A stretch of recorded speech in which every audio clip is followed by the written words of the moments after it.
Folks, Adam Taggart, co-founder of Peak Prosperity here. I'm returning today with the lead partners from New Harbor Financial, the financial advisor that's officially endorsed by peakprosperity.com. We've been bringing them on the past couple of weeks to make sense of the market meltdown as it's been going on in progress. Today is Thursday, March 19th. Markets have just closed, and the lead partners, Mike Preston and John Loder, have just joined me. Guys, thanks so much for taking your time out of what continues to be an incredibly busy week for you guys. Thanks so much. Hey, Mike, how you doing? Hey, Adam, thank you. Thanks for having us back. Good. And John, great to see you, buddy. Hey, good to see you again, Adam. And hello, Mike. We're like many offices working on our remote disaster recovery plan. So Mike and I are seeing each other through the frame of the computer for the first time today. So good to be with you all. All right. Well, I imagine most people watching this are similarly at home lockdown at this point in time. Crazy moment in history, both for the nation, for the health crisis, and also for the markets. I saw a chart this morning that showed that it's now official that this is the fastest market drawdown in history in terms of the speed. So with that, guys, I got a couple of questions for you. We'll try to keep this relatively short. I know you guys have clients to get back to, and a lot of people want to hear what you have to say and maybe put some of it into action. So what I'd like to do with starting is just sort of reground everybody, especially we probably have some viewers that haven't viewed before. Peak Prosperity has been referring business to you for better part of a decade now. And that's because we have people that read our commentary and share our skepticism of the stability of the global economy, up until recently shared our stability that the markets were way too overvalued. They're fast becoming less overvalued by the day. But anyways, they were looking for a financial advisor that they could talk to and get guidance from, who shared their concerns and shared their outlook, which is a relatively hard thing to do in the markets that we've had for the past 10 years, where it was pretty easy to just buy the dip and make money without a lot of work. So we referred a lot of people to you, and you have been good stewards of their money, particularly so as of late. So when we talked at the end of last week, I think the markets were down, roughly around 25% since the February highs, and you guys were flat to up a bit. Just looking at the markets right now where they closed, looks like the S&P is down about 30% from the highs. The Dow is down around 33% from the highs. Where are you guys now? Where is your general portfolio faring? Well, relative to that time we talked about a week ago, Adam, we gave back about 1%. We're down about 1% from the most recent time we talked, which was also right around and before that, where the actual market high, February 19th, down about 1% over that time. So over the last week, gave back just a little bit because of weakness in gold mining shares. Most of the weakness was absorbed by the hedges that we had on. So certainly we would have seen more negative action or risk in our portfolios had we not had the hedges, put options and such on the mining positions that we have. But year to date, I should say, accounts are just about flat, depending upon the actual size of the account and the actual account itself, and some individual, client differences, where maybe minus 1% to plus 1%, right around the flat line over that period. Okay, great. So sounds like, in the past week, you're down 1%, protected a lot on the downside by the hedges you have in place. Right. The precious metals, which we're big fans of at Peak Prosperity, have had a horrible week. Gold, but particularly silver, have just gotten slammed. And of course, the miners have reacted way more extremely because there are leverage plays on the precious metals. So, let me just put everything in context to make sure I'm stating this right. But since the February highs, you guys are down about 1%. Versus the general market, which is down about 30+%, correct? That's right. That's okay, right. great. So you guys are still doing phenomenally well by your clients, and that's a huge relief to Chris and I, given the fact that we've referred so many people over to you, and it's a huge public service that you're doing to preserve that wealth, which otherwise people were kind of generally along the market with a standard buy and hold financial advisor, they'd be looking at losses of perhaps up to a third of their portfolio. So great on you guys. All right, I want to pick up on another comment that you guys made when we talked last week. You guys had said that it's not too late for those people who have been sitting on the sidelines or let me put it this way, not too late for those people who have been sitting watching their portfolios get, you know, I want to say halved, but a thirded, meaning they're watching their portfolios decrease day after day over the past couple of weeks, probably getting more and more anxious as they see how quickly the market is eating away at their hard-earned savings. But you said it's not too late for those people to reposition their portfolios to protect against future downside loss and keep their capital safer, so that when there are better valuations, once the dust settles from the current carnage, that they can deploy them and maybe regain some of those losses with prudent growth going forward. Can you guys just elaborate on that? Yeah, this is John. I'd be happy to do that, Adam.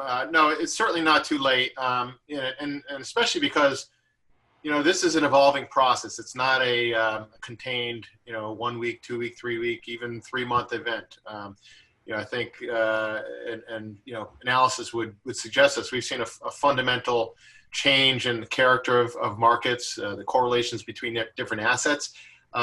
Near term, we would not at all be surprised to see a bounce in stocks from viciously sold levels, but by no means do we think we're at the bottom. We're far from that. We believe markets are still very, very overvalued relative to historical norms.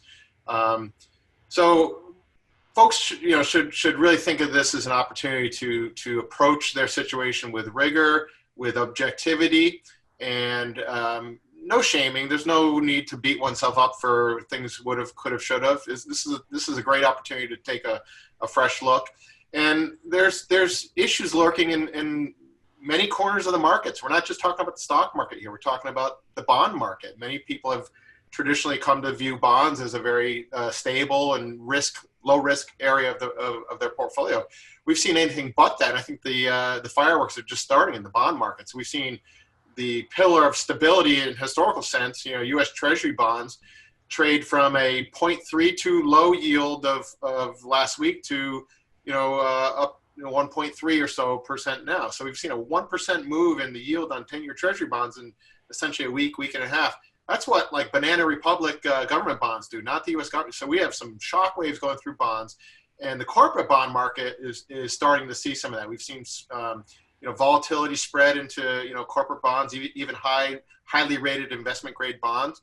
Some corporate bond funds are off 20% in the year, and we're just getting started. We haven't seen any kind of material downgrades on financial covenants or earnings degradation. There's plenty of opportunity to take proactive action, not reactive action, right here and now. Great. Mike, I'm so sorry. Did you have anything to add to that? No, I think that John covered it pretty well. I mean, we don't want people to be scared. And we talk to people all the time, and they say, okay, I'm scared. I don't know what to do. I'm frozen. We definitely don't want people to feel like deer frozen in the headlights, so to speak. We're off about a third, but we think ultimately this market goes down by more than half. So any near-term bounces should be taken to advantage, and maybe sell a quarter or a third of the portfolio, even at these levels right away if you're overexposed. If you're mostly in stocks, certainly makes sense to start raising cash, but not in a panicked way, but in a reasonable, methodical, thought-out way. We're happy to talk to anyone, hold their hand through that, even if the assets aren't with us. We'll help them over the phone, figure out how best to do that. Adam, I want to make one point on the way compound growth and compound degrowth works. When we entered this episode, the market highs of February 19th, our opinion or our view based upon really objective historical data is that stock markets could sell off 50 to 65% from those levels. Now we've already sold off, let's call it 30%. To reach those targets from these levels that would mean another 25 to 50% decline from these levels. Mm-hmm. So it's very important for folks to understand how compounding works in both directions. Great.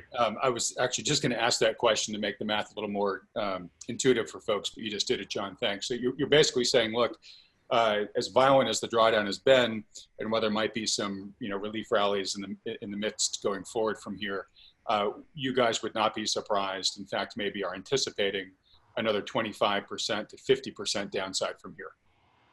That's right. I say absolutely. I mean, a 50% decline from the high would be 3,400 on that was the high in the S&P. That would be 1,700. The S&P is at 2,400 right now. That's another 700 points down. It's another roughly 30% move from here just to hit that, minus 50% on the S&P. And even a move like that wouldn't even get us to depressed or very low valuations historically. It would be run-of-the-mill average valuations. That doesn't even anticipate undervaluation. So yeah, I mean, again, without trying to scare people, taking some action now makes some sense if they feel overexposed. Yeah, you will completely agree. So, if you've taken, if you're feeling wounded from having just lost 30% of your portfolio's value, think how much wounded you'll feel if you stay in and lose the same amount again. So you guys are saying, hey, much better to get to safety now. And if you're one of those people who are well positioned, you were defensively positioned, you were just sitting in a lot of liquid cash. Wow, you're probably beginning to look around to see, hey, when might it make sense to deploy that cash? And I think you guys would probably say, hey, there will be good values, but now may not be the time to put too much of that capital to work. Wait, because there may be some great valuations when the next down leg comes. In general, we agree with that. Wait, because there's going to be better valuations. However, this market has given us some opportunities to do some things. Over the last couple of weeks, we have, we've initiated a couple different tranches, if you will, of activity in portfolios. Essentially what we're doing as the indexes are getting to lower levels, we're selling volatility. So we started to sell some volatility. It gives us a hedged way to enter a bullish position. We are by no means bullish on the market at these levels. You can tell based on the way we're talking about it and the way that we're saying that it could decline another third from here. But the volatility index, the VIX, is in the 70s and 80s at levels not seen even in the financial crisis of 2008. So volatility can be used to our advantage. Essentially what we're saying is, we'll provide the market with, volatility. We're selling volatility, and it will allow us to be very early, and it will allow us to be wrong and to still make incremental returns to the portfolio. Okay, great. And just to really sort of simplify that for people who, maybe don't watch the financial markets as much as we do. By volatility, you're obviously talking about the degree to which asset prices are moving. Right, when they move wildly like they have in the past couple of weeks, volatility is really high. When they just are very steady, they're either flat and unchanging, or they're growing, but just growing at a constant rate, like what they've done for a lot of the past 5 years. Volatility is very low. So what you're saying, Mike, is as volatility is all of a sudden erupting much higher than it's historically been, that gives you an opportunity to basically make trades on what you think volatility is going to do, and you're doing it in a way where you're able to generate income for the portfolio with some, not that much risk. I could give a really quick example. These are round numbers making up off the top of my head, but we could buy the Dow right here. It's roughly 20,000. We could buy the Dow at 20,000, and then we can sell a call option on the Dow at 20,000. Call option basically means we will sell it for that price. And that call option might expire in 2 weeks' time, but we're going to get compensation of about 1,500 Dow points, which means we step into the market and we sell volatility at 20,000. The market could fall all the way to 18,500, and we wouldn't lose money over those 2 weeks. In fact, we would make a profit. If the market was the Dow was at 20,000 or above in 2 weeks, we would make the full profit of 1,500 Dow points, which is something like 7%, something like that on that position in a short period of time. We haven't seen volatility premiums like this in a long time. Now, if the Dow were to fall tomorrow morning by 2,000 points, it would be at a level where the volatility compensation that we got wasn't quite enough because the market fell. That's okay. We can sell more volatility. We can buy back the original option, increase the time out to, let's say, 4 weeks and bring in more premium. So it's not an absolute home run in a portfolio because we don't use any leverage at all. In fact, we're only exposing at this point, maybe we're getting close to 20% of the portfolio. First tranche was around 8 or 9%, add another 10%. So the zero leverage, we're going from a zero stock market exposure to 18 or so % exposure to the Dow. However, through volatility sales, it's mathematically equivalent to less than that exposure. And there's lots of money, a lot of ways we can make money with that position no matter what happens in the market. Not guaranteed by any means, but it's something that we can do that we think is a very high probability of success. And it's just, to us, it's a no-brainer in this market with the volatility index at historical levels. Great. And I just want to, I want to speak to the people. So great answer, Mike. And I think for the people who, are somewhat math inclined, you did a great job of laying it out. For those that might not be, and that this may sound a little esoteric to, I just want to speak to the fact that we have worked with New Harbor over the past decade because of their expertise in risk management. They're very good at risk mitigation in the portfolio. And when they've been talking about options, you'll sometimes hear people talk about options in terms of making wild bets, really sort of, swing for the fences type speculation. That's not what these guys do. What they really use options for is to limit downside risk. That's a big reason why the market's down 30% and they're down only 1%. And what Mike's talking about here is using some of that expertise in risk management to realize that given where the market is right now, there's the ability to take some profits or some income with very low risk to the portfolio. And they're beginning to sort of nibble into that. By no means are they putting lots of client accounts in there. But what I want to underscore is these guys, their superpower really is on the risk mitigation side. And this is just an example of them using that talent proactively in this very volatile market. All right, with that, I want to switch gears just slightly and talk about the precious metals. Up until the past couple of weeks, you guys were very liquid, very conservatively positioned, but you did have a slice of the portfolio in precious metals and in some of the precious metals miners. Just to reiterate, Peak Prosperity has been big fans of the precious metals for a long time.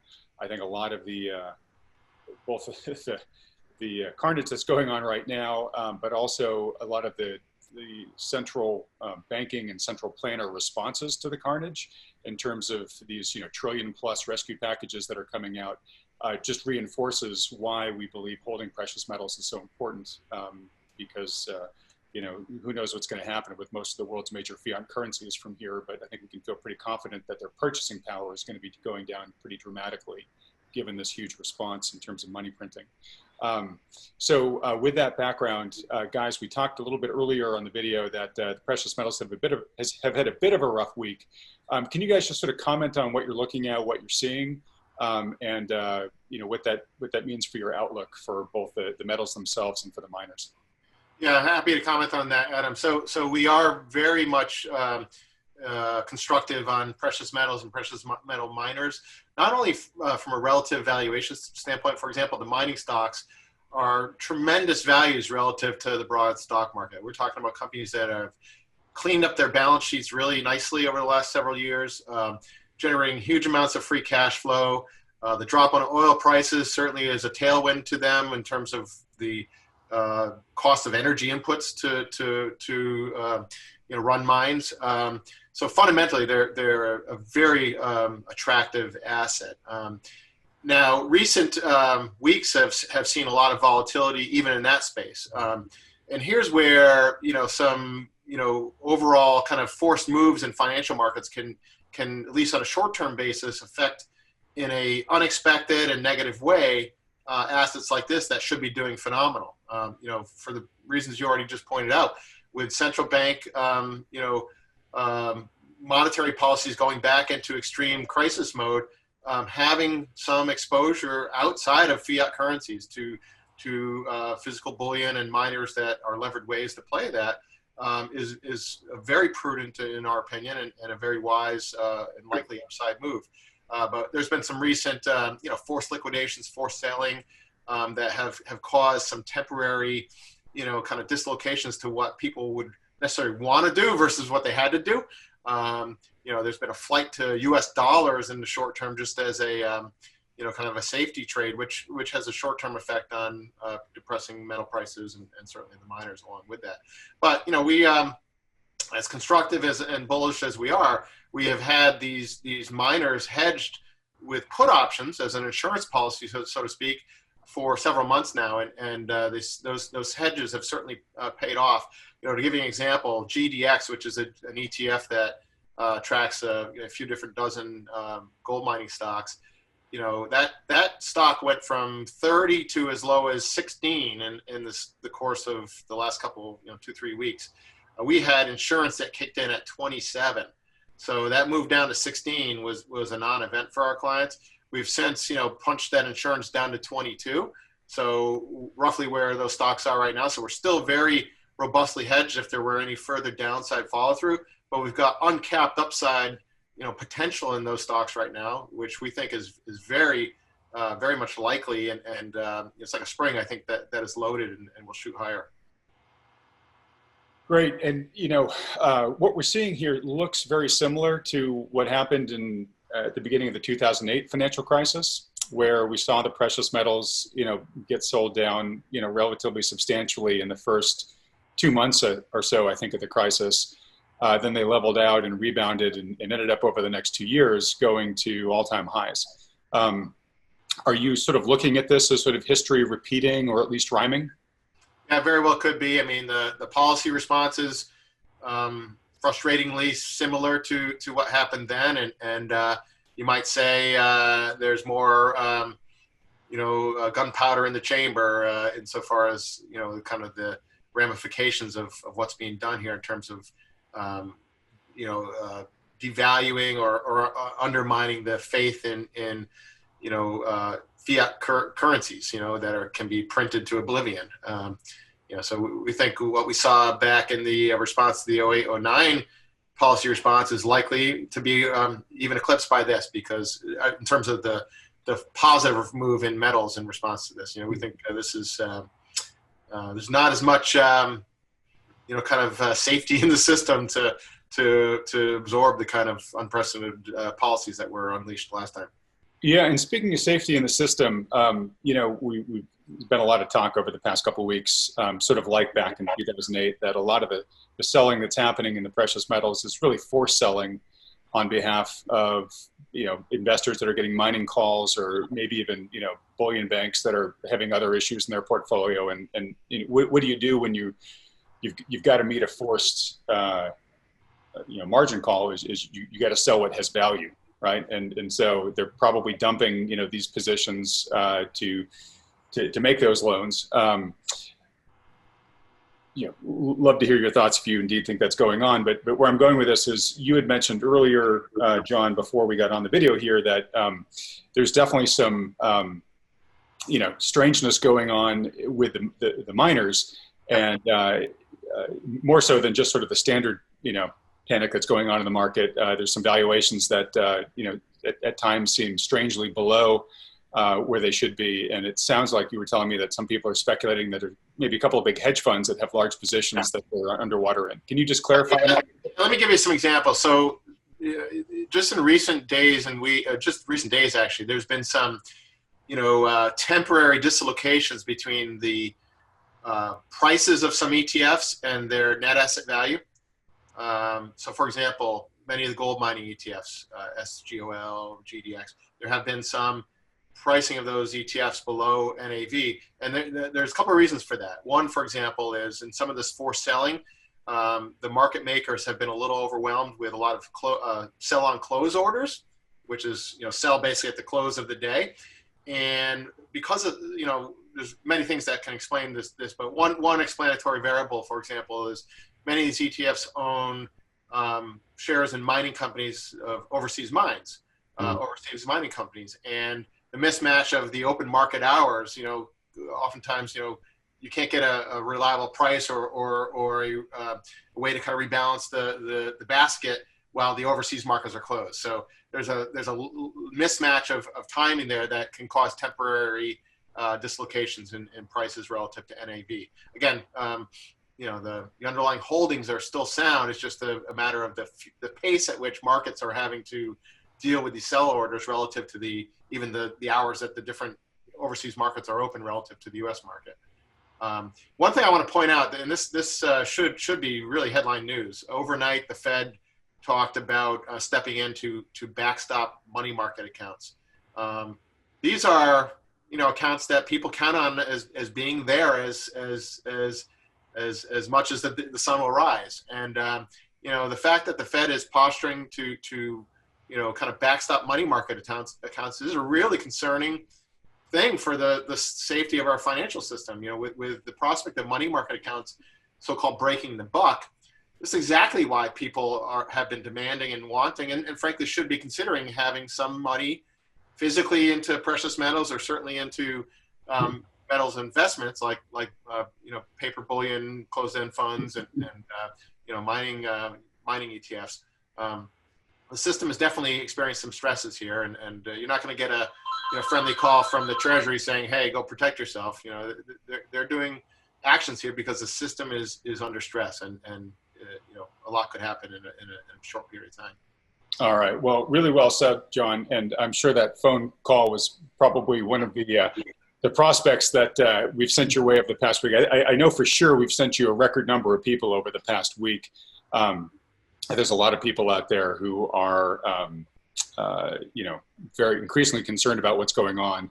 And I think since we've had so many new viewers, given all the coronavirus coverage that we've been doing, these videos we're doing with you are often the first time someone's actually, become aware of you and known that there's an advisor like you guys out there that thinks this way. So we'll hopefully continue to send a lot more people your way who haven't seen you before and really, are waking up to the importance of being positioned in the way that you guys have described here.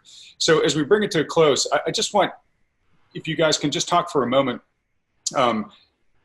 about the folks that are reaching out to you, particularly this latest wave of people. Kind of who are they? What type of help are they asking for? What are the commonalities amongst them, maybe with the experiences that they've had with their prior financial advisor? I just want to give people a sense who are watching to help them sort of gauge, am I the type of person that you guys are helping these days? So what can you tell us about the folks that you're getting on the phone with these days? Well, Adam, I'll take a first shot at that. We've been talking, thankfully and gratefully, to a lot of people, well over 100 new people in the last week. So we've been going around the clock, myself and John and Justin as well. And from my experience, we're seeing two different types of people. One would be people that are somewhat conventionally allocated and they're afraid and they want to know what to do next. And the other type are ones that have been out of the market for years and they're wondering if there's some opportunity now. So both types of people want to talk, but by and large, it's more so the people that are in the market. They're with a traditional advisor, and what we're hearing almost all the time is like, I talk to my advisor, and my advisor tells me to kind of stay the course or add more. The market always comes back. Don't panic, in other words, is what they're saying. Well, we're also saying don't panic, but our narrative is much different. We think that we're at the beginning stages of a bear market. It's not going to be overnight. There's going to be bounces along the way. And so for those people in the first group that are over allocated, we're helping them immediately to get less allocated. And then a lot of them are choosing to work with us. I mean, a typical client profile is somewhere, I'm just going to generalize, probably 50 to 70 years old. And either they may have a 401k from a previous job, they want to roll to an IRA, or they may be already retired. And this is their nest egg, and they want to make sure they don't take a ride down with a third bubble bursting this last 20 years. The third bubble this century, what we're living through, is pretty amazing, and they're scared and they don't want to take the ride down. So we're all day long, we're talking with people, offering our best advice, and so far we've been grateful to have those conversations, and people have been happy with what we've been able to do for them. Great. Well, I'll just add, Adam, there isn't a common thread in the sense we've talked to people in their 30s and 40s, right up to people in their 80s and 90s. It's people just seeking kind of a making sense out of what's going on.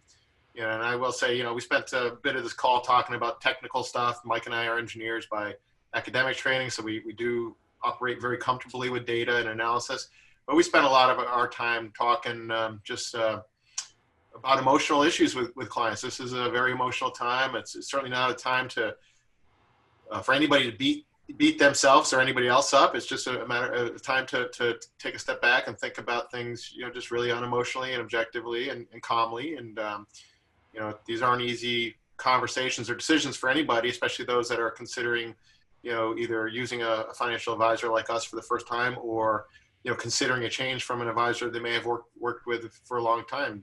These are not easy decisions. They're very, can be emotional decisions, and we understand that. And we're just happy to talk people through objectively what we see and what we can assess about their situation. And then, really it's up to them what if any additional steps they would like to take in possibly working with us. And we're just grateful to be able to have the conversations, and thankful that a good number of those will likely turn into new clients for us.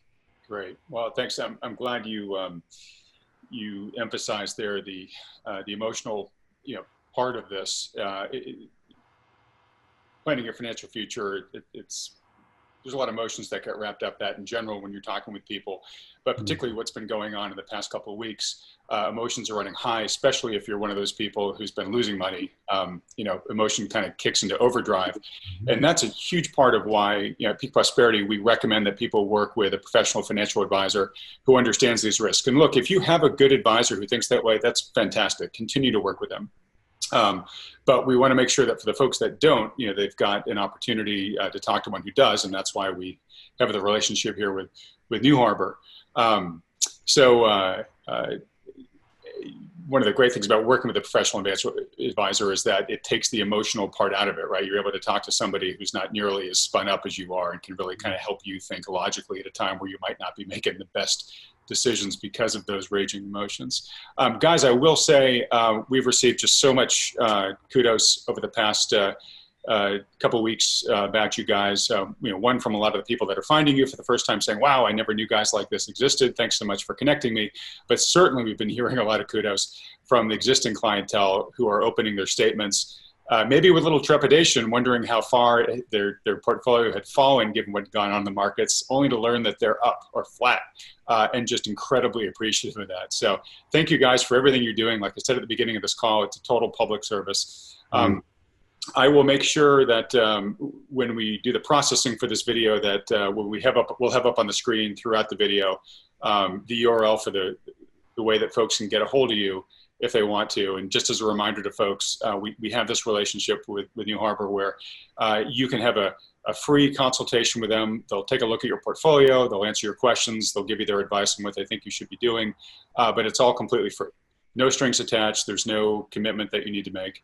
It's really your chance just to get free personal advice from, experts like these guys. And then if you decide you want to talk with them further, that's completely, your decision to make. But we just want to make sure everybody realizes this is sort of a no strings attached type of opportunity. It's a unique structure we put together simply because we're able to send them so much volume, and they're so, appreciative of the folks that do work with them, that it kind of is a win-win-win for everybody. For us at Peak Prosperity to have a quality advisor to recommend, for them obviously to get to talk to new people, and obviously for the people that are getting help to get that free advice. So with that said, guys, I know you got to get back to your clients. I've taken too much of your time already, but thanks so much for sharing your latest update on this. I'm sure we're going to have you back on next week.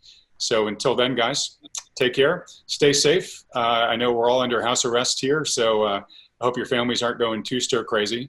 But most importantly, take care of your families, continue to take good care of your clients, and we'll see you in a couple of days. Will do, Adam. Thanks so much. Thanks for the kind words too. Thank you. Okay. Goodbye, guys. Have a good day. Bye now.